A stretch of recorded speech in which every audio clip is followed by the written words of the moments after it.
Hello, welcome to At Risk International's Global Risk Intelligence Weekly Briefing. My name is Roman Fisher, Protective Intel Analyst here at Risk, joined today by Director of Intelligence, Ross Hill. Getting started for you today. Last week, the Department of Homeland Security released its updated National Terrorism Advisory Bulletin. The bulletin summary states that the U.S. Remains in a heightened threat environment. Lone offenders in small groups, motivated by ideological beliefs and personal grievances, continue to pose the greatest threat. Domestic and foreign terrorist organizations continue to maintain an active presence online. Several upcoming events could inspire threat actors to commit violence. Some of these events include midterm election certifications, the holiday season, and the Jan 6 Capitol riots 2-year anniversary. Targets of potential violence include public gatherings, faith-based institutions, the LGBTQ community, schools, racial and religious minorities, government facilities and personnel, U.S. critical infrastructure, the media, and any groups perceived as ideological opponents.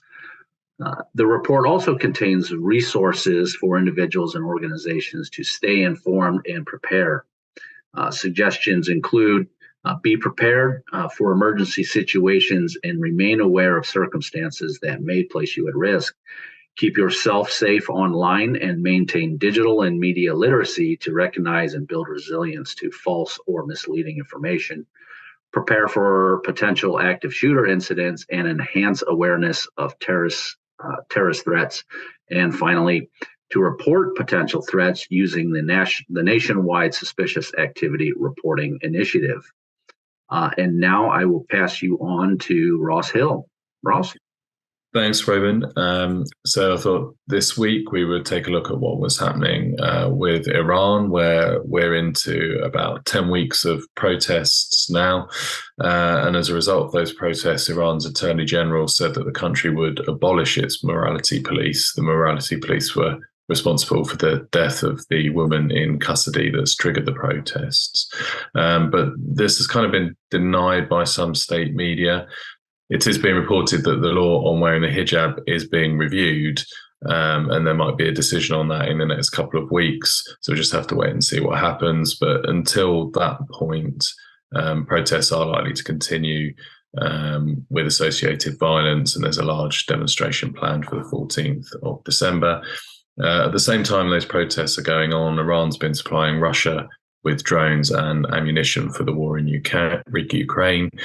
And Russia actually reportedly seeking to increase cooperation with the Iranian military as well. And so Iran's response to the protests domestically and its support for Russia is increasing political tension more generally, and that's reducing the likelihood of a nuclear deal with the country. And then there's been some reports recently where Iran is fairly close, only a few weeks away from being able to actually produce enough highly enriched uranium to produce a nuclear weapon. But the US has said there's no intelligence to suggest that Iran is actually going to attempt to build a nuclear bomb.